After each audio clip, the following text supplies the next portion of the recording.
7시 뉴스 함께하고 계신 지금 시각은 7시 30분이 막 되고 있습니다.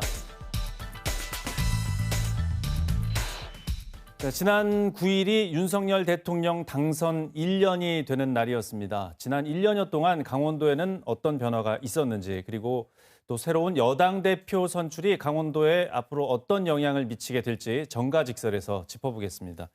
자, 심재범 변호사 그리고 나철성 강원평화경제연구소장 함께하겠습니다. 어서 오십시오. 네, 반갑습니다. 네.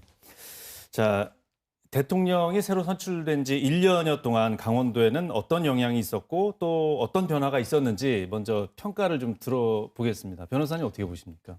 정치 경제적인 다방면에 있어가지고 많은 상당한 변화가 있었다고 보여집니다. 네. 일단 대선 이후에 곧바로 치러진 지선에서 지방 그 광역단체장이라든가 그 기초단체장 그리고 그 지방의회 모든 부분들에 있어가지고 국민의힘이 장악을 하면서 지방 권력이 상당 부분 국민의힘 쪽으로 이동을 하게 됐습니다. 그리고 무엇보다도 그 사회 경제 분야뿐만 아니라 정치적인 분야에 있어서도 변방으로 비춰졌던 강원도가 어떤 정치 권력의 어떤 권부의 핵심으로 들어섰다라는 그런 어떤 정치력의 어떤 자신감이 좀 고양된 시기가 아니었나 싶습니다.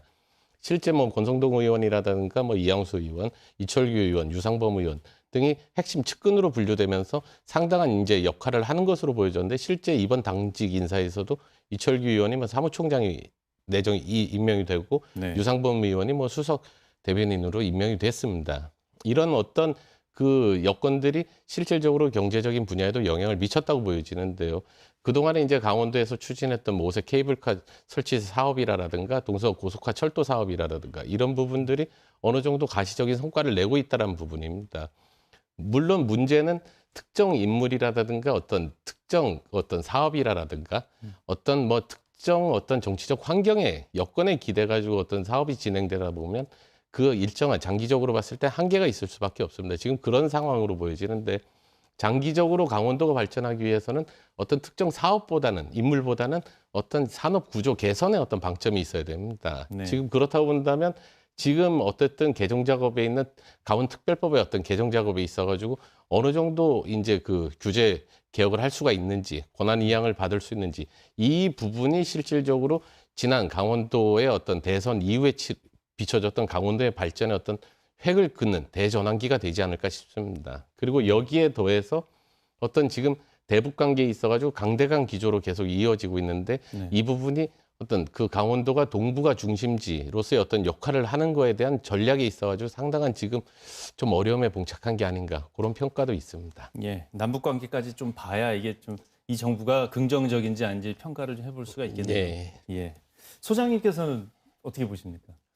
저는 도민들이 윤석열 정부 1년을 평가할 때는 별로 변화된 것을 실감하지 못하는 거 아니냐라고 하는 이러한 평가를 좀 내리고 싶은데요. 이유인 즉슨 뭐냐면, 앞서 우리 신 변호사님께서 말씀하셨지만 7대 공약을 가지고 윤석열 대통령이 강원도 도민들과 만났거든요. 그런데 7대 공약 중에 실현된 거라고 하면은 오색 케이블카 정도인데요. 오색 케이블카 같은 경우에도 조건부 동의로서 현재 실시하기로 되어 있지만, 가장 핵심적인 현안 같은 경우는 강원특별자치도 아닙니까? 특별자치도 같은 경우에는 당시에 대통령 후보 공약이기도 했지만 이광재 당시 도지사 후보하고 김진태 후보의 동시 공약이었거든요. 그리고 난 다음에 현재까지 커다랗게 진전된 부분들이 없기 때문에 4월 강원특별자치도 대전이라고 불리는데요. 4월 달 특별자치도의 핵심의 키를 가지고 있는 건 중앙정부입니다. 그렇기 때문에 6월 달에 출범하기 때문에 윤석열 대통령에 대한 객관적인 평가, 도민의 평가는 4월 특별자치도가 어떻게 국회에 통과되는 성적표에 따라서 좀 매겨질 것 같다라고 하는 말씀을 드리고요. 또 윤석열 대통령이 7대 공약 중에 주요 공약이 강원도의 SOC 공약을 가지고 나왔었거든요.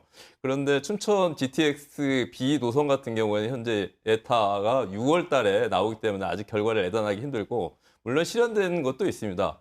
강릉에서 삼천까지 고속철도 같은 경우는 에타를 탔긴 했지만, 현재 용문하고 홍천 철도 같은 경우는 애비 타당성 조사에 아예 오르지도 못한 상황들이고, 또 영월에서 삼천까지의 그 SOC 같은 경우에는 애비 타당성 조사가 0.3밖에 나오지 않아가지고 이 사업이 가능할지 모르겠다라고 하는 부분들이 있는 부분들입니다. 그리고 세 번째로 현재 윤석열 대통령이 강원도하고 약속했던 가장 핵심 부분이 5대 산업에 대한 중점 육성하고 네. 5대 관광 테마별 이 사업을 발굴하는 것이었는데 이와 관련된 내용들이 어제 반도체 클러스터 같은 경우에도 용인을 중심으로 발표를 한다고 하면서 김진태 도지사의 일공약 같은 경우 지금 흔들리는 상황들이 왔는데 아무튼 1년밖에 지나지 않은 상황들이긴 하지만은 네. 진척 여부를 좀 더 보면서 좀 평가해야 되지 않나 이렇게 좀 보여집니다. 네, 또 이런 분위기에서 윤석열 대통령과 가장 가까운 여당 대표로 김기현 후가 이제 출범을 했습니다.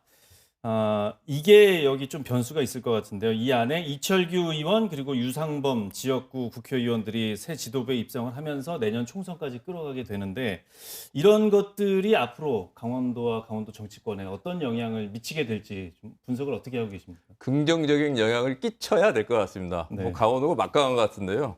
뭐 벌써 총장만 3명을 배출하지 않았습니까? 한기호 총장, 권성동 총장, 이철규 총장까지 배출했던 것이고 직전 대변인 같은 경우도 이 강원도 출신 원주 박정아 대변인이지 않습니까? 네. 유성면 대변인이 다시 수석 대변인을 꿰찼는데요.